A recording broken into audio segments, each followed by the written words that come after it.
नमस्कार।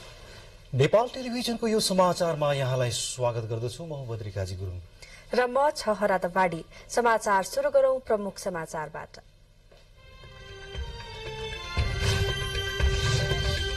युरोपेली युनियनद्वारा नेपाललाई गर्ने सहयोगमा 50% वृद्धि। सन् 2024 सम्ममा 42 अर्ब रुपियाँ बराबरको सहयोग गर्ने युरोपेली युनियनकी आयुक्त उर्पिलेनको घोषणा। नेपाल भ्रमणमा रहनुभएकी युएसएआईडीकी प्रमुख सामन्ता पावर उच्च स्तरीय भेटघाटमा व्यस्त। नेपालको विकासका लागि विभिन्न क्षेत्रमा सहयोग पुर्याउने प्रतिबद्धता। सत्तारूढ़ दलको राजनीतिक संयन्त्रको बैठक भोलि बस्ने। बैठकमा राष्ट्रपति उम्मेद्वारबारे छलफल हुने। सहमतिबाटै उम्मेद्वार छनौटको प्रयास गरिने प्रधानमन्त्रीको भनाई।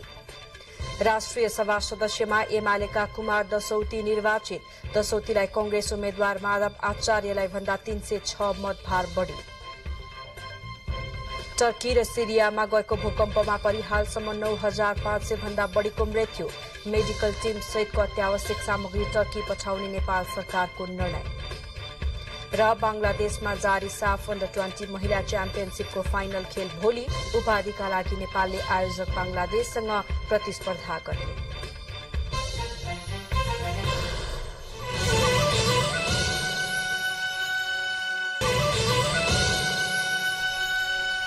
समाचार अब विस्तारमा। युरोपेली युनियन ईयूले नेपाललाई हरित विकास अन्तर्गत दिँदै आएको सहयोग सन् 2024 सम्म 42 अर्ब रुपियाँ बराबर पुर्याउने घोषणा गरेको छ। नेपाल भ्रमणमा रहनुभएकी युरोपेली युनियनकी आयुक्त उटा उर्पिलेनले काठमाडौँमा वातावरण अनुकूल प्रदान गर्दै आएको सहयोग वृद्धि गर्ने घोषणा गर्नुभयो। सन् 2027 सम्म चल्ने परियोजना हाल 28 अर्ब भन्दा बढ़ी सहयोग गरिरहेको युरोपेली युनियनले सन् 2024 सम्ममा 50% ले सहयोग वृद्धि गर्ने निर्णय गरेको हो। ग्रीन रिकभरी कार्यक्रम अन्तर्गत सञ्चालनमा रहेका विभिन्न परियोजनाहरूमा थप लगानी गर्दै युरोपेली राष्ट्रले कृषि, ऊर्जा, पोषण तथा हरित विकासका माध्यमबाट नेपालको समुन्नतमा सहयोग गर्नेछ। कार्यक्रममा उपप्रधान तथा अर्थमन्त्री विष्णु पौडेलले जलवायु परिवर्तनको प्रभाव न्यूनीकरण गर्न नेपालको एकल प्रयास पर्याप्त नहुने बताउँदै युरोपेली युनियनले देखाएको उदारताको सराहना गर्नुभयो। युरोपेली युनियनले सन् 2021 देखि ग्रीन रिकभरी कार्यक्रम अन्तर्गत विभिन्न परियोजना नेपालमा सञ्चालन गरिरहेको छ। Contributing 200 million euros to green recovery here in Nepal. We hope that this figure will actually increase by the year 2024 up to 300 million euros. And this Team Europe initiative really aims to support Nepal to create jobs and growth by sustainably developing its natural resources, developing resilience to the future shocks and minimizing environmental impacts. Nepal भ्रमणका क्रममा युरोपेली संघका अन्तर्राष्ट्रिय साझेदार commissioner उटा उर्पिलाइन आज उच्च स्तरीय भेटघाटमा व्यस्त रहनुभयो। उहाँले प्रधानमन्त्री पुष्पकमल दाहाल प्रचण्ड र परराष्ट्र मन्त्री विमला राई पौड्यालसँग छुट्टा छुट्टै भेटवार्ता गरी द्विपक्षीय हितका विविध विषयमा छलफल गर्नुभयो। नेपाल संघको साझेदारीलाई सुदृढ गर्ने उद्देश्यका साथ अन्तर्राष्ट्रिय साझेदारीका लागि युरोपेली संघका आयुक्त युटा उर्पिलाइन काठमाडौँ आउनु भएको हो। एक दिने नेपाल भ्रमणका लागि नेपाल आउनुभएकी उर्पिलाइनले आजै प्रधानमन्त्री पुष्पकमल दाहाल प्रचण्डसँग भेटवार्ता गर्नुभयो। भेटमा युरोपेली संघले नेपालको प्राथमिक र माध्यमिक शिक्षाका लागि गर्दै आएको सहयोग तथा नेपाल र युरोपेली संघबीचको सम्बन्धका विषयमा छलफल भयो। यसैगरी युरोपेली संघले 15औं विकास योजनालाई सहयोग गर्ने र दिगो विकासको लक्ष्य प्राप्तिका विषयमा पनि छलफल भएको बताइएको छ। प्रधानमन्त्रीको सचिवालयका अनुसार युरोपेली संघले आर्थिक विकास र पूर्वाधार विकासका लागि अघि बढाएको ग्लोबल गेटवे कार्यक्रमबारे पनि छलफल भएको छ। यसैबीच परराष्ट्र मन्त्री डाक्टर विमला राई पौडेल र उर्पिलाइन बीच आजै भेटवार्ता भएको छ।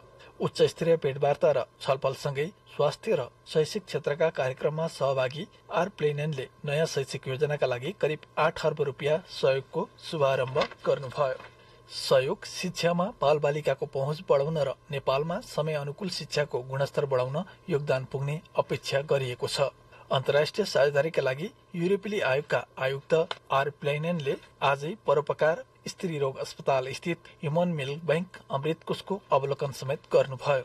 अमृत कोष सञ्चालनपछि समय नपुगी जन्मिएका कम तौल भएका र अन्य जोखिममा रहेका शिशुलाई कोष मार्फत आमाकै दूध उपलब्ध गराउन सहज भएको स्वास्थ्य मन्त्रालयकी अतिरिक्त सचिव डाक्टर संगीता मिश्रले जानकारी दिनुभयो। बहुक्षेत्रीय पोषण योजना कार्यान्वयन गर्न युरोपेली युनियनले नेपाल सरकारलाई सन् 2013 देखि सहयोग गर्दै आएको छ।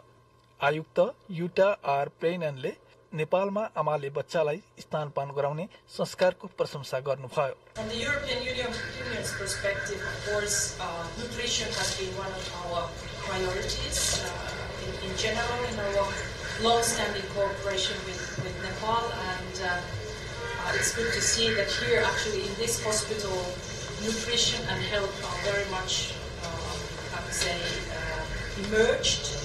यसैगरी आर प्लेननले आजै पद्मोदय स्कुल आयोजित कार्यक्रममा नेपालको प्राथमिक र माध्यमिक शिक्षाको अवस्थाबारे जानकारी हासिल गर्नुभयो। नेपालको शिक्षा क्षेत्रमा संघको सहयोग र सहभागिताको 20 वर्ष अवधिको समीक्षा हुने गरी गरिएको अन्तर्क्रियामा विद्यालयका शिक्षक र विद्यार्थीहरू सहभागी हुनुभयो। Youth and also civil society representatives of Nepal, which were also most of them young. I can tell you that the future of Nepal is bright. And of course, we are very much looking forward to deepening our cooperation with Nepal, also in relation to human development and human capital development. युरोपेली संघले नेपालको समावेशी हरित अर्थतन्त्र, मानव विकास सूचाङ्क, सुशासन प्रबन्धनमा सहयोगको प्राथमिकता निर्धारण गरेको छ। यसका साथै ग्लोबल गेटवे रणनीति मार्फत साझेदारसँग डिजिटल, ऊर्जा र यातायात क्षेत्रमा स्मार्ट, स्वच्छ र सुरक्षित लिङ्क बढाउन तथा स्वास्थ्य शिक्षा र अनुसन्धान प्रणालीलाई सुदृढ गर्न सकारात्मक पहल गर्दै आएको छ। अमेरिकी सहयोग नियोग युएसआइडीका प्रशासक सामन्था पावरले नेपालको प्रजातन्त्र बलियो बनाउने काममा अमेरिकाले निरन्तर सहयोग गर्ने बताउनु भएको छ। नेपाल भ्रमणमा रहनुभएकी प्रशासक पावरले आज काठमाडौँमा पत्रकार सम्मेलनको आयोजना गरी नेपाल अमेरिकाको पुरानो मित्र राष्ट्र भएकाले पनि अमेरिकाले नेपाललाई सहयोग गर्ने कुरामा प्राथमिकता दिएको बताउनुभयो। नेपाल र अमेरिकाको सम्बन्ध 75 वर्ष पुरानो रहेको र यसको सुरुदेखि हालसम्म पनि नेपालको समावेशी प्रजातन्त्र, महिला सशक्तिकरण र विकास निर्माणको क्षेत्रमा अमेरिकाले सहयोग र सहकार्य गर्दै आएको उहाँले बताउनुभयो। नेपाल भ्रमणको क्रममा प्रधानमन्त्री पुष्पकमल दाहाल र अर्थमन्त्री विष्णु पौडेलसँग भेट गरी दुई देशको सम्बन्ध र सहकार्य लगायत अमेरिकी संस्था युएसआइडी मार्फत नेपालमा स्थानीय तह तथा स्थानीय जनतासँग प्रत्यक्ष रूपमा सहयोग गर्ने विषयमा छलफल गरेको उहाँले जानकारी दिनुभयो। प्रशासक पावरले सन् 2022 को लागि $659 मिलियन को विकास सहयोगको सम्झौता भइसकेको बताउनुभयो। पावरले अमेरिकाले खास गरेर नेपालको कृषि र पर्यटन लगायतको क्षेत्रमा विशेष सहयोग गर्ने बताउनुभयो।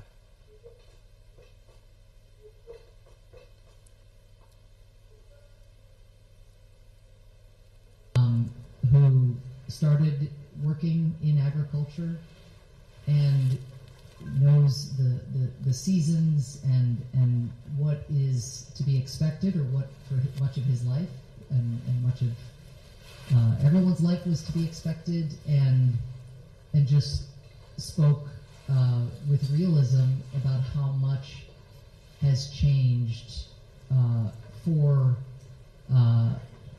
the people who work the land today. And नेपालको 2 दिने भ्रमणमा रहनुभएका अन्तर्राष्ट्रिय विकासका लागि अमेरिकी नियोग युएसआइडीका प्रमुख सामन्था पावरले आज प्रधानमन्त्री पुष्पकमल दाहाल प्रचण्डसँग भेटवार्ता गर्नुभयो। प्रधानमन्त्री प्रचण्डसँग सिंहदरबार स्थित प्रधानमन्त्रीको कार्यालयमा युएसआइडीका प्रमुख सामन्थाले भेटवार्ता गर्नुभएको हो। भेटका क्रममा उहाँहरूबीच नेपाल र अमेरिका बीचको सम्बन्ध र सहयोगका विविध आयामका विषयमा कुराकानी भएको थियो। यसैगरी युएसआइडीका प्रमुख सामन्थाले आज उप प्रधानमन्त्री तथा अर्थमन्त्री विष्णुप्रसाद पौडेलसँग पनि शिष्टाचार भेटवार्ता गर्नुभयो। भेटमा उप प्रधानमन्त्री तथा अर्थमन्त्री पौडेलले द्विपक्षीय सम्बन्धलाई अझ सुमधुर बनाउने प्रतिबद्धता व्यक्त गर्नुभयो। नेपालले सन् 1951 मा पावर 0.4 प्रोग्राममा हस्ताक्षर गरेपछि पहिलो पटक वैदेशिक सहायता प्राप्त गरेको र हालसम्म आइपुग्दा हाम्रा दुई देश बीचको विकास साझेदारीले नयाँ उचाइ प्राप्त गरेको र G2G सहयोग त्यसको प्रमाण भएको पौडेलले त्यसवखत बताउनुभयो। उहाँले विकसित देशहरूले अपनाएको कसिलो मौद्रिक नीतिले नेपाल जस्ता कम विकसित देशको अर्थतन्त्रको सुधारको गतिलाई सुस्त बनाएको र यसमाथि विश्वको साझा समस्याको रूपमा रहेको जलवायु परिवर्तनले अरू बोझ थपेको धारणा पनि व्यक्त गर्नुभयो। भेटवार्तामा प्रमुख पावरले नेपाल मात्र अमेरिकासँग G2G-बाट सहायता प्राप्त गर्ने मुलुक रहेको उल्लेख गर्दै द्विपक्षीय सहयोग र सहकार्य जारी रहने बताउनुभयो। अन्तर्राष्ट्रिय विकासका लागि अमेरिकी नियोग USAID-का प्रमुख सामन्ता पावरले 2 दिने भ्रमणका क्रममा हिजो करिब 8 अर्ब रुपैयाँ बराबरको सहयोगको घोषणा गर्नुभएको थियो। पावरको 2 दिने नेपाल भ्रमण आजै सम्पन्न भएको छ। समाचारको क्रम जारी नै रहनेछ। बाँकी समाचार अघि छोटो विज्ञापन। बाँकी समाचारमा फेरि स्वागत छ। सत्तारूढ़ राजनीतिक दलहरूले गठन गरेको उच्च स्तरीय राजनीतिक संयन्त्रको बैठक भोलि बस्ने भएको छ। प्रधानमन्त्री पुष्पकमल दाहाल प्रचण्ड र नेकपा एमालेका अध्यक्ष तथा संयन्त्रका संयोजक समेत रहनुभएका केपी शर्मा ओली बीच ओली निवास बालकोटमा आज भएको छलफलपछि बैठक बोलाइएको हो। भेटवार्तापछि प्रधानमन्त्री प्रचण्डले भोलि उच्च स्तरीय राजनीतिक संयन्त्रको बैठक बस्ने र राष्ट्रपतिको आगामी निर्वाचनका विषयमा छलफल गर्ने जानकारी दिनुभयो। सहमतिबाटै अगाडि बढ़ने प्रयास गरिने बताउँदै उहाँले सहज रूपमा कसरी अगाडि बढ़ने भन्ने बारेमा छलफल गरिने पनि बताउनुभयो। भेटवार्तामा अध्यक्ष ओलीले पूर्व सहमति अनुसार नै एमाले राष्ट्रपति पद पाउनुपर्ने बताउनु भएको ओलीको सचिवालयले जनाएको छ। अध्यक्ष ओलीले प्रधानमन्त्री दाहाललाई एमाले पार्टीभित्र छलफल गरेर राष्ट्रपति उम्मेद्वारको नाम तय गर्ने बताउनु भएको पनि सचिवालयले जनाएको छ। राष्ट्रपति पदको निर्वाचन आगामी फागुन 25 गते हुँदैछ। नेपाली कांग्रेसका महामन्त्री गगन थापाले नेपाली कांग्रेसले राष्ट्रपतिको पदको उम्मेद्वारलाई जसरी पनि निर्वाचित गराउने बताउनु भएको छ। काठमाडौँमा आयोजित आजको नेपाली राजनीति र लोकतान्त्रिक संस्कारको सवाल विषयक विचार गोष्ठीलाई सम्बोधन गर्दै महामन्त्री थापाले आगामी दिनमा संविधानको रक्षाका लागि पनि पार्टीको उम्मेद्वारलाई राष्ट्रपतिमा निर्वाचित गराइने बताउनु भएको हो। राष्ट्रपतिको निर्वाचनमा दलको हुइब नलाग्ने भएकाले पनि अन्तिम समयसम्म सबै दलसँग छलफल गर्ने थापाले बताउनुभयो। एमाले प्रस्ताव गरेको राष्ट्रपतिको उम्मेद्वारलाई हराउँछौं, हराएरै छाड्छौं, कोसिस गर्छौं, लाग्छौं, कुन अस्वाभाविक हो र? आँखामा लाउँछौं, आँखै लाउँछौं, भोटै माग्छौं, फकाउँछौं, मिलाउने कोसिस गर्छौं। कार्यक्रममा नेपाली कांग्रेसका केन्द्रीय सदस्य प्रदीप पौडेलले वैकल्पिक राजनीति भन्दै आएका दल पनि सत्ता केन्द्रित रहेर प्रणाली भन्दा व्यक्ति बलियो बनाउनेतर्फ लागेको टिप्पणी गर्नुभयो। तथ्यमा आधारित होइन, दम्भ प्रस्तुत गर्ने जुन खालको प्रवृत्ति देखिएको छ, यही संस्कारको विकास भयो भने साँच्चै लोकतन्त्रमाथि धेरै ठूलो खतरा उत्पन्न हुने स्थिति छ। नेकपा एकीकृत समाजवादीकी सचिव रामकुमारी झाँक्रीले लोकतान्त्रिक व्यवस्थाकै जगमा संसदमा लोकतन्त्रमाथि प्रहार भएको बताउनुभयो। अब यो असन्तुष्टिलाई सम्बोधन गर्नका लागि हामीले गर्ने कामका प्रयासहरू र हामीले गरेको प्रयासको परपट्टि डेलिभरीको कुरा गर्ने हो। विचार गोष्ठीमा राजनीतिक विश्लेषक गेजा शर्मा वाग्लेले राजनीतिक परिवर्तनका लागि पटक पटक आन्दोलन भए तापनि संस्थागत रूपमा लोकतान्त्रिक प्रणालीको विकास हुन नसकेको बताउनुभयो। लुम्बिनी प्रदेशमा भएको राष्ट्रिय सभा सदस्य उपनिर्वाचनमा नेकपा एमालेका कुमार दसौती निर्वाचित हुनुभएको छ। दाङमा भएको चुनावमा सत्ता गठबन्धनका दसौतीले 4026 मत भार पाएर निर्वाचित हुनुभयो। उहाँका प्रतिस्पर्धी नेपाली कांग्रेसका माधव आचार्यले 3720 मत भार प्राप्त गर्नुभयो। यस्तै नागरिक उन्मुक्ति पार्टीका राजेन्द्र वीर रायले 192 मत भार प्राप्त गरेको मुख्य निर्वाचन अधिकृत कृपाशुर कार्कीले जानकारी दिनुभयो। निर्वाचनमा 305 मतदाता मध्ये 304 मत खसेको थियो। एमालेबाट राष्ट्रिय सभा सदस्यमा निर्वाचित रूपन्देहीका खिमलाल भट्टराईले राजीनामा दिएपछि रिक्त रहेको सीटमा आज उपनिर्वाचन भएको हो। रूपन्देहीको मर्वाबारी गाउँपालिकाकी उपाध्यक्ष आशा सिंह भारतमा रहेकाले मतदानमा सहभागी नभएको प्रदेश निर्वाचन कार्यालय दाङले जनाएको छ। प्रदेशसभातर्फ 87 मत मध्ये सबै र पालिकातर्फ 218 मध्ये 217 मत खसेको थियो। सुदूरपश्चिम प्रदेश सभाको बैठक आजका लागि स्थगित भएको छ। बैठक भोलि बिहिबार 1 बजे फेरि बस्ने भएको छ। मुख्यमन्त्री राजेन्द्र सिंह रावलले प्रदेश सभाको बैठकबाट आज विश्वासको मत लिने तयारी गर्नुभएको थियो। गत पुस 27 गते सुदूरपश्चिम प्रदेशको मुख्यमन्त्रीमा नियुक्त हुनुभएका नेकपा एमालेका रावललाई नेकपा माओवादी केन्द्र, नागरिक उन्मुक्ति पार्टी र रापरपाले समर्थन गरेको थियो। हाल आफ्ना माग पूरा नभएको भन्दै नागरिक उन्मुक्ति पार्टीले विश्वासको मत नदिने बताएपछि प्रदेशसभाको बैठक स्थगित गरिएको हो। 53 सदस्यीय प्रदेशसभामा कुनै पनि दलको एकल बहुमत नरहेको र बहुमत सिद्ध गर्न मुख्यमन्त्रीलाई 27 मत आवश्यक पर्छ। उन्मुक्ति पार्टीले विश्वासको मत नदिने भएपछि सरकार गिर्ने भएका कारण आजको बैठक स्थगित गरिएको बताइएको छ। प्रमुख निर्वाचन आयुक्त दिनेश कुमार थपलियाले संवैधानिक आयोगहरूको कामको प्रकृति र दक्ष जनशक्तिको निरन्तर उपलब्धताका लागि बेग्लै कर्मचारी सेवा समूह आवश्यक रहेको बताउनु भएको छ। प्रतिनिधि सभा र प्रदेशसभा सदस्य निर्वाचनमा आयोगको सचिवालयमा रही कार्य गर्ने कर्मचारीहरूलाई धन्यवादसहित कदरपत्र वितरण गर्न आयोजित कार्यक्रममा सो कुरा बताउनु भएको हो। निर्वाचन सम्पन्न हुँदा नहुँदै फेरि प्रतिनिधि सभा र प्रदेशसभा सदस्यको निर्वाचनको प्रक्रिया प्रारम्भ भयो। त्यसै गरी हामीले आयोगको तर्फबाट गर्ने प्रक्रिया तदनुसार अगाडि बढायौं र यो निर्वाचन सम्पन्न भएको छ र अझै मैजारो गर्न चाहिँ बाँकी छ। प्रमुख आयुक्त थपलियाले निर्वाचन सकिएपछि आयोगका कर्मचारीमा विचलन आउने र सरुवा खोज्ने प्रवृत्ति अन्त्य गर्न बेग्लै सेवा समूहको आवश्यकतामा जोड़ दिनुभयो। निर्वाचनपछि नीतिगत र कानूनी सुधारका लागि आयोगले काम गरिरहेको पनि उहाँले जानकारी दिनुभयो र सचिवालय र काजमा रहेर काम गर्ने कर्मचारी, सुरक्षाकर्मी लगायतलाई त्यसवखत उहाँले धन्यवाद दिनुभयो। सो अवसरमा आयोगका सचिव गोकर्ण मणि दुवाडी सहित कर्मचारी, संयुक्त निर्वाचन सञ्चालन केन्द्रका पदाधिकारी, विज्ञ लगायतलाई निर्वाचनलाई स्वच्छ, स्वतन्त्र र निष्पक्ष रूपमा सम्पन्न गराउन महत्वपूर्ण भूमिका निर्वाह गरेकोमा कदरपत्र प्रदान गरिएको थियो। समाचारमा फेरि पालो भएको छ छोटो विज्ञापनको। बाँकी समाचारमा फेरि स्वागत छ। राष्ट्रपति विद्यादेवी भण्डारीले तत्कालीन शासकहरूका विरूद्ध क्रान्ति योद्धा योगमाया न्यौपानेको नेतृत्वमा अरूण नदीमा गरिएको जल समाधि विश्वका लागि समेत नौलो र साहसिक विद्रोह रहेको बताउनु भएको छ। भोजपुरको साल्पा सिलिछो एक गौडेनीमा आयोजना गरिएको योगमायाको प्रतिमा अनावरण कार्यक्रमलाई सम्बोधन गर्नुहुँदै राष्ट्रपति भण्डारीले सो कुरा बताउनु भएको हो। यो पुण्यभूमिलाई धार्मिक एवं पर्यटकीय क्षेत्रको रूपमा विकास गर्न आवश्यक रहेको पनि राष्ट्रपतिले सो अवसरमा बताउनुभयो। सती प्रथा विरूद्ध पनि योगमायाको योगदान अतुलनीय रहेको उहाँको भनाइ छ। राष्ट्रपति भण्डारीको उपस्थितिमा सडानन्द नगरपालिका 1 मजुवा बेसीमा रहेको योगमायाको समाधि स्थल पार्कको प्रदेश नम्बर 1 का मुख्यमन्त्री हिक्मत कुमार कार्कीले शिलान्यास गर्नुभयो। सो स्थानमा योगमायासँगै जल समाधि लिएका 67 जनाको प्रतिमा राखिने सडानन्द नगरपालिकाका प्रमुख सुरेन्द्र कुमार उदासले जानकारी दिनुभयो।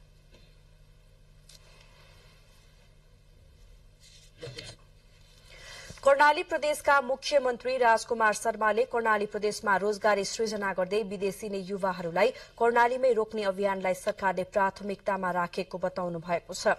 1 वर्षमा कर्णालीमा 10,000 युवाहरूलाई रोजगारी दिने र 5 वर्षमा त्यो संख्या 50,000 पुर्याउने सरकारको लक्ष्य रहेको पनि मुख्यमन्त्री शर्माले बताउनुभयो।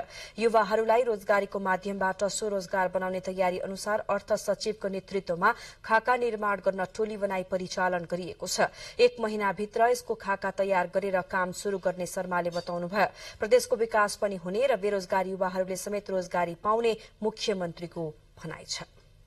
नपुगी हैन कुरा काट्नेहरूले पनि गर्छन्, अलिअलि चाहिँ अब नथाहा पाएकाले पनि गर्छन्। केही कुराहरू चाहिँ अब यसो चाहिँ अब भन्ने नगर्ने कुराहरूले पनि केही प्रभाव पारे होला। यस्तै कारणले पनि यी कुराहरू उठेका होलान् हैन, तर चाहिँ लागू गर्ने हो।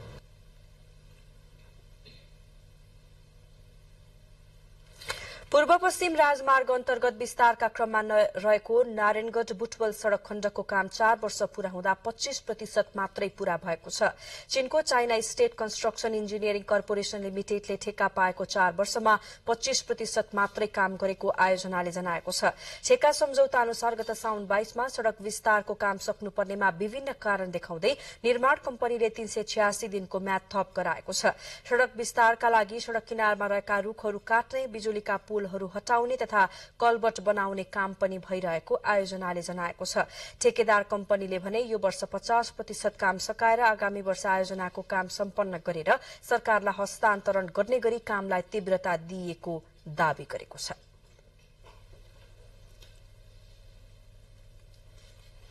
भूउपयोग नियमावली 2079 का कारण देखाउँदै झापाका साना किसानहरूले धमाधम चिया बगान फाड्न थालेका छन्।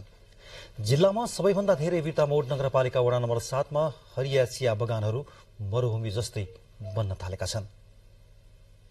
पूर्वी नेपालको मुख्य नगदे बालीको रूपमा खेती गर्दै आएको साना किसानका चिया बगानहरू पछिल्लो समय धमाधम फाडिन थालेका छन्। जग्गा वर्गीकरण गर्दा कृषि क्षेत्रलाई उपेक्षित गरेको भन्दै आवास क्षेत्र कायम गर्न किसानले बगान फाड्न थालेको 9 बिघा क्षेत्रमा चिया फाडिसक्नुभएका बिर्तामोड वडा नम्बर 7 का चतुरराज पर्साईले बताउनुभयो। यदि त्यस्तो बन्देजहरू नलगाएको भए है किताकाट गर्न नपाउने हक हस्तान्तरण गर्न नपाउने जस्ता कुराहरू नभएको भएदेखि त त्यो राखिरहन्थ्यो नि त। बिर्तामोड नगरपालिकाले जग्गाको वर्गीकरण गर्दा ड्रोनबाट हरियो देखिने भागलाई कृषिमा वर्गीकरण गर्ने भनेपछि साना चिया किसानहरू त्रसित बन्न पुगे। कृषि योग्य जग्गाको खरिद बिक्री समेत रोक्ने भन्ने जस्ता सूचना जारी गरेका कारण किसानले चिया फाड्न थालेको राष्ट्रिय चिया तथा कफी विकास बोर्ड झापाका प्रमुख इन्द्र प्रसाद अधिकारीले बताउनुभयो। भू उपयोग कार्य विधि जुन छ त्यसले चाहिँ अब आवासमा राख्ने र कृषि क्षेत्रमा राख्ने जुन दुविधाले बिर्तामोड नगरपालिकाको धेरै जसो कृषकहरूले त्यसलाई चाहिँ अब चियालाई उखेलेर आवास क्षेत्र बनाउँदै गरेको अवस्था पनि हामीले बुझ्यौं स्थलगत रूपमै। सरकारले जग्गा व्यवस्थापन गरी समुचित प्रयोग गर्न भू उपयोग ऐन 2076 को दफा 32 को आधारमा गएको जेठ 23 गते भू उपयोग नियमावली 2079 जारी गर्यो, जसका कारण किसानहरूले कृषिको जग्गा किताकाटमा समस्या हुने भन्दै चिया बगान फाडेको झापामा सबैभन्दा धेरै बगान फाडिएको क्षेत्र बिर्तामोड वडा नम्बर 7 का अध्यक्ष कृष्ण प्रसाद खरेल अविरलले बताउनुभयो।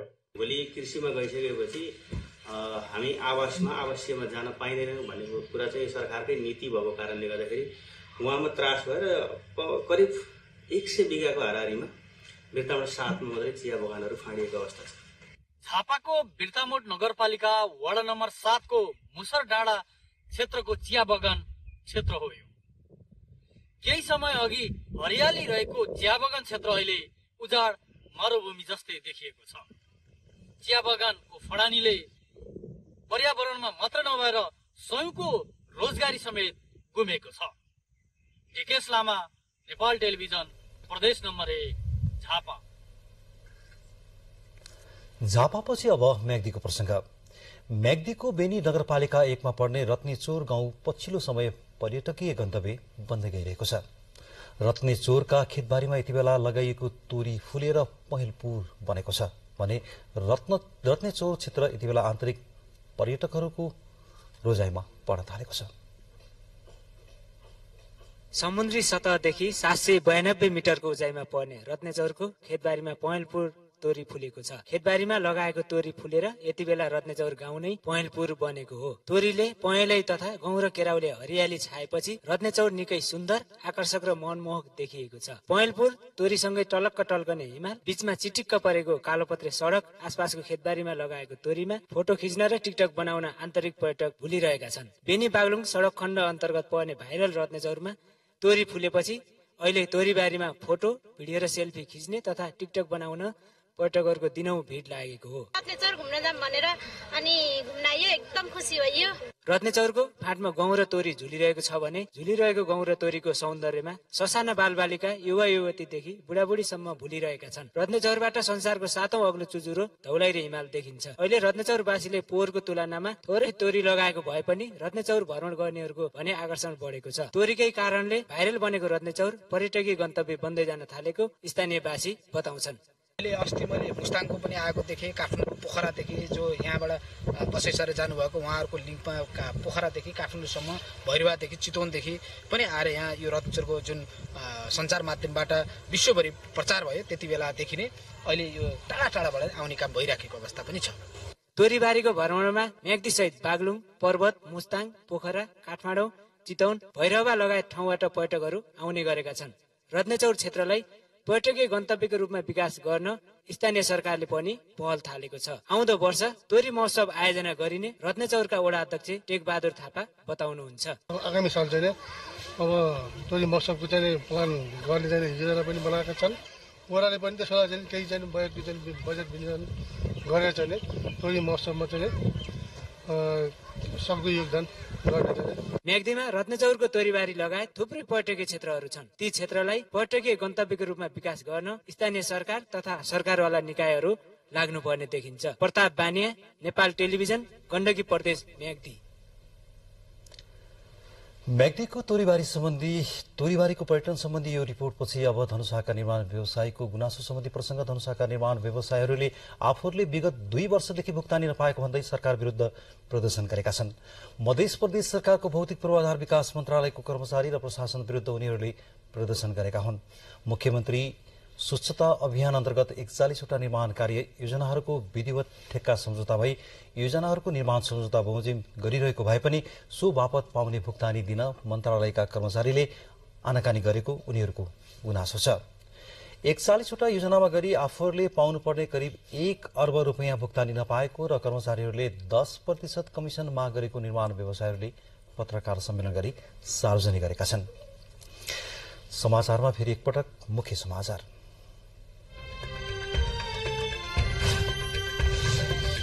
युरोपियन युनियनद्वारा नेपाललाई गर्ने सहयोगमा 50%ले वृद्धि। सन् 2024 सम्ममा 42 अर्ब रुपियाँ बराबरको सहयोग गर्ने युरोपियन युनियनको आयुक्त उर्पिलिनको भनाई। नेपाल भ्रमणमा रहनुभएकी युएसआइडीका प्रमुख सामन्था पावर उच्च स्तरीय भेटघाटमा व्यस्त। नेपालको विकासका लागि विभिन्न क्षेत्रमा सहयोग पुर्याउने प्रतिबद्धता। सत्तारूढ़ दलको राजनीतिक संयन्त्रको बैठक भोलि बस्ने। बैठकमा राष्ट्रपति उम्मेद्वारबारे छलफल हुने। सहमतिबाटै उम्मेद्वार छनौटको प्रयास गरिने प्रधानमन्त्रीको भनाई। राष्ट्रिय सभा सदस्यमा एमालेका कुमार दशौदी निर्वाचित। दशौदीलाई कांग्रेस उम्मेद्वार माधव आचार्यलाई भन्दा 306 मतभार बढी। टर्की र सिरियामा भएको भूकम्पमा परि हालसम्म 9500 भन्दा बढीको मृत्यु। मेडिकल टिम सहितको अत्यावश्यक सामग्री टर्की पठाउने नेपाल सरकारको निर्णय। बंगलादेशमा जारी साफ U20 महिला च्याम्पियनशिपको फाइनल खेल भोलि। उपाधिको लागि नेपालले आयोजक बंगलादेशसँग साँझ 5:45 बजे प्रतिस्पर्धा गर्ने। स्याङ्जाको फेदी खोला गाउँपालिका 2 मा अवस्थित सामुदायिक विद्यालय जिल्लाकै नमूना विद्यालयको रूपमा चर्चामा आउन सफल भएको छ। विद्यालयको भौतिक पूर्वाधार तथा शैक्षिक गुणस्तरमा सुधार आएपछि संस्थागत विद्यालय छाडी सामुदायिक विद्यालयमा जाने विद्यार्थीको संख्या पनि बढ़न थालेको छ। यो लोभलाग्दो भौतिक संरचना संस्थागत भवन नभएर सामुदायिक विद्यालयको दृश्य हो। स्याङ्जाको फेदीखोला गाउँपालिका 2 मा रहेको उक्त मनमोहक भवन श्री महेन्द्र जनसेवा आधारभूत विद्यालय हो। पछिल्लो समय खस्कदो सामुदायिक विद्यालयको शैक्षिकदेखि भौतिक अवस्थाको गुणस्तरलाई उकास्न लागि परेको छ, जसले गर्दा संस्थागत विद्यालयमा जाने विद्यार्थीको चाप घटेको छ। विगत केही वर्ष अगाडि चरीचरण ठाउँको रूपमा रहेको विद्यालयमा अहिले विद्यार्थीहरूको शैक्षिक तथा गुणस्तरको प्रभावले निकै आकर्षण बढ्ने गरेको छ। किनकि स्कुल राम्रो वातावरणमा छ, राम्रो शिक्षा छ। यहाँ पहिला गाई भैँसी ल्याएर बच्चाहरूलाई मार्थ्यो, अहिले घेराबार छ। चिटिक्क परेको विद्यालय सफा सुग्घर, आकर्षणयुक्त कक्षा कोठा, खेल मैदान, पुस्तकालय, व्यावहारिक शिक्षण, अनुशासन, खानेपानी, असल शिक्षकको व्यवहारले गर्दा सिकाइमा सहयोग पुगेको विद्यार्थीहरू बताउने गरेका छन्। विद्यालयको शिक्षण सिकाइ, भौतिक वातावरण तथा कक्षा कोठा व्यवस्थापनमा सुधार भएपछि उक्त विद्यालयमा विद्यार्थीको संख्या बढेको छ। विद्यालय व्यवस्थापन समिति तथा शिक्षक अभिभावक संघ एवं स्थानीय समुदायको सहयोग तथा समन्वयबाट विद्यालयको समग्र विकासमा सहजता थपिएको विद्यालयका प्रधानाध्यापक तारापति सुवेदी बताउनुहुन्छ। अहिले म आशावादी छु कि जो भौतिक निर्माण भयो नि, जो भए पछाडि अहिले अभिभावकहरूले पनि पढाइ राम्रो भएको छ, यसमा हामी ल्याउँछौँ भन्नुभयो। राज्यले सामुदायिक विद्यालयको स्तरोन्नतिका लागि धेरै लगानी गरे तापनि प्रतिफलमा भने कमी देखिने गरेको छ। महेन्द्र जनसेवा आधारभूत विद्यालय जस्तै शैक्षिक गुणस्तर वृद्धिमा विद्यालयको भौतिक तथा शैक्षिक वातावरण परिवर्तन गर्न सकेमा समुदायले विद्यालयप्रति माया र सहयोग गर्न उत्तिकै आवश्यक देखिन्छ। हिमाल नेउपाने, नेपाल टेलिभिजन, गण्डकी प्रदेश, स्याङ्जा। मूल्य नपाएको भन्दै झापाली कुखुरा पालक किसानहरूले बिर्तामोडको मुक्ति चोकमा कुखुरा फालेर विरोध जनाएका छन्। आफ्ना उत्पादनले बजार पाउनुपर्ने माग गर्दै उनीहरूले अण्डा र कुखुरा सड़कमा फालेका हुन्। कृषिमा आत्मनिर्भर बनाउन सरकारले हौसाएपछि आफूहरूले कुखुरा पालन गरेको तर उचित बजार भाव नपाएर घर न घाटको अवस्थामा पुगेको कृषकको गुनासो छ। सरकारले त्यसको बजारीकरण नगरेकाले बाध्य भएर सड़कमा उत्रिनु परेको कृषकहरूले बताएका छन्।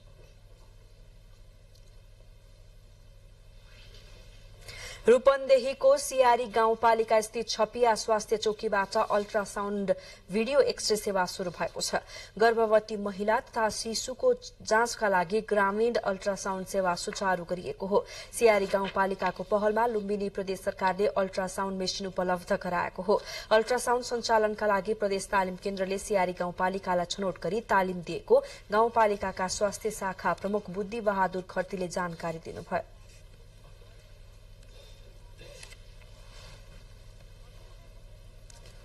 कोरोना भाइरस संक्रमण विरुद्धको अतिरिक्त मात्रा खोप आगामी फागुन 1 गते नेपाल ल्याइने भएको छ।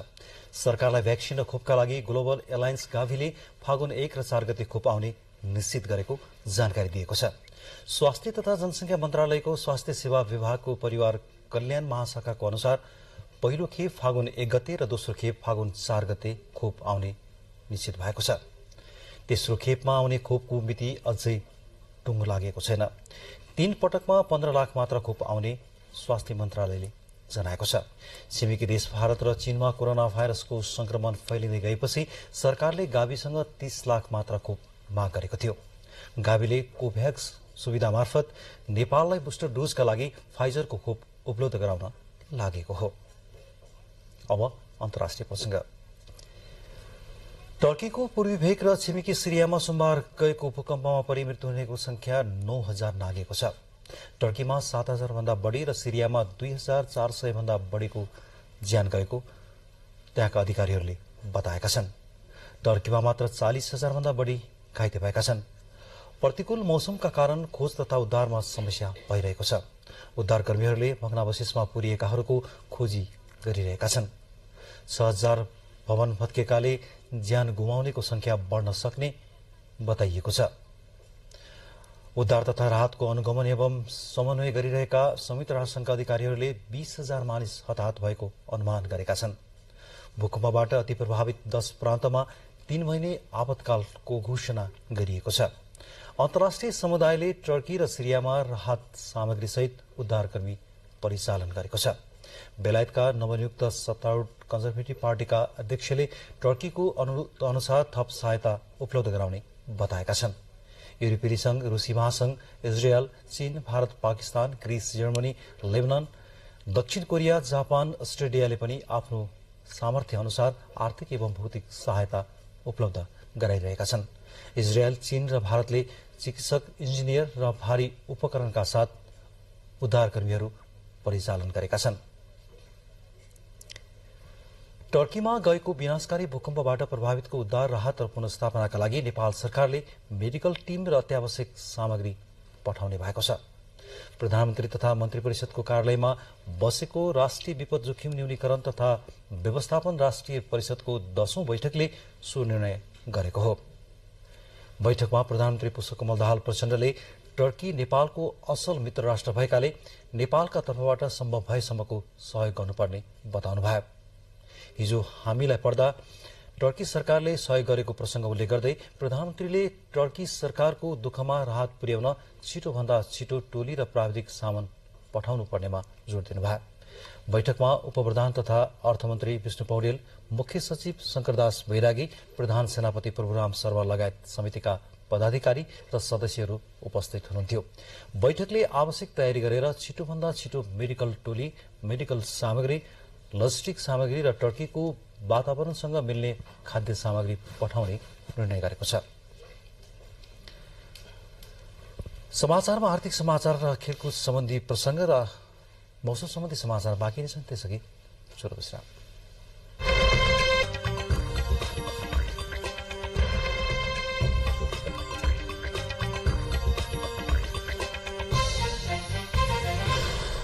अब आर्थिक समाचार।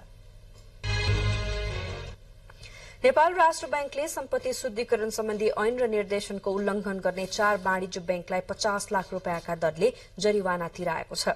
चालू आर्थिक वर्षको दोस्रो त्रैमासिक अवधिमा राष्ट्र बैंकले प्रभु बैंक, कुमारी, तत्कालीन बैंक अफ काठमाडौँ अर्थात हालको ग्लोबल आईएमई बैंक र प्राइम कमर्सियल बैंकलाई 50 लाख रुपियाँका दरले जरिवाना तिराएको हो। यी 4 बैंकहरूले सम्पत्ति शुद्धिकरण सम्बन्धी ऐन र निर्देशनको उल्लंघन गरेको नेपाल राष्ट्र बैंक सुपरिवेक्षण विभागले जनाएको छ।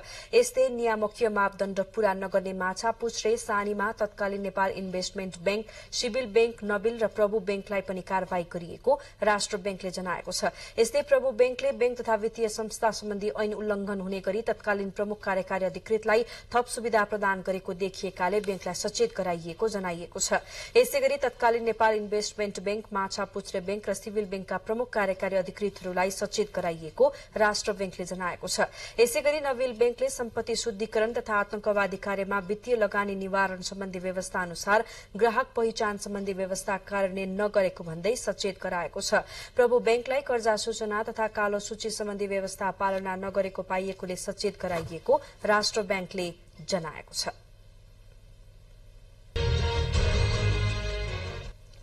आर्थिक समाचारपछि अब खेलकुद सम्बन्धी समाचार।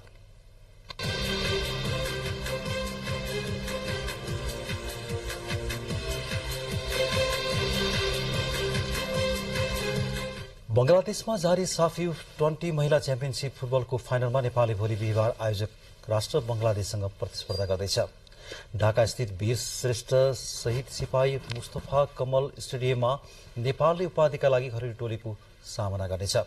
नेपाल र बंगलादेश बीचको फाइनल खेल साँझ 5:45 बजे शुरू हुनेछ। बंगलादेश विरुद्ध मैदान उत्रदा नेपाल उपाधि उचाल्ने योजनामा हुनेछ। नेपालका मुख्य प्रशिक्षक एम गुरुङले फाइनलमा घरेलु मैदानको कारण बंगलादेशलाई फाइदा हुने भए पनि नेपाल उपाधि जित्ने लक्ष्यका साथ मैदानमा उत्रने बताउनुभयो। राउन्ड रोबिनको आधारमा भएको प्रतियोगिताको शीर्ष 2 टोलीले उपाधिका लागि प्रतिस्पर्धा गर्न लागेको हो। नेपाल दोस्रो स्थानमा रहेर फाइनलमा पुगेको हो। बंगलादेश भने शीर्ष स्थानमा रहेर फाइनलमा पुगेको हो। लीग चरणमा समेत नेपाल र बंगलादेश बीच प्रतिस्पर्धा भएको थियो। उक्त खेलमा नेपाल बंगलादेशसँग 3-1 गोलले पराजित भएको थियो। फाइनलमा नेपाल पहिलो भेटमा बेहोरेको हारको बदला लिन चाहन्छ भने बंगलादेश जितलाई निरन्तरता दिन चाहन्छ।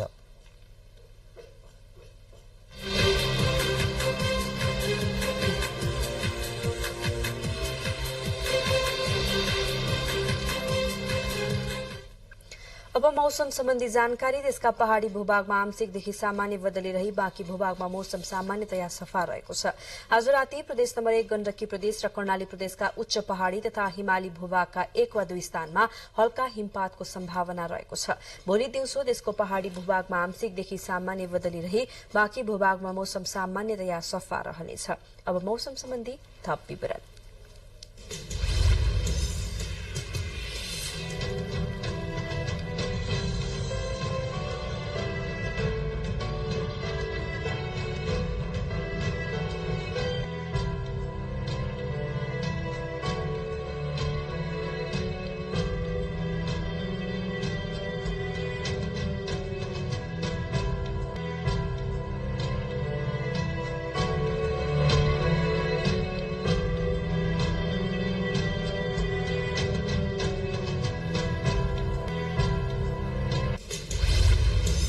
बुलेटिनको अन्त्यमा प्रमुख समाचार फेरि एकपटक।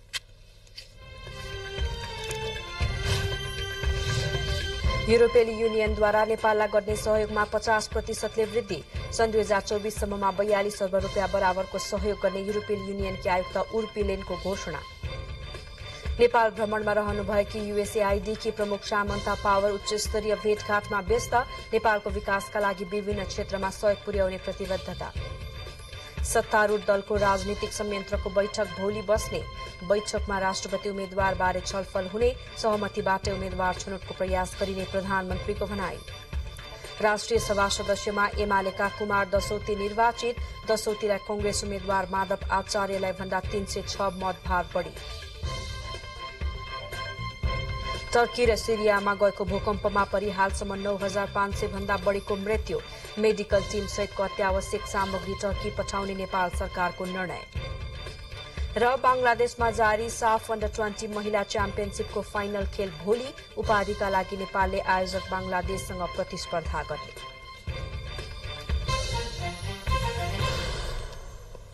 हवस् त अहिलेलाई समाचारको सिलसिला यति नै। नेपाल टेलिभिजन हेर्दै गर्नुहोला। नमस्कार।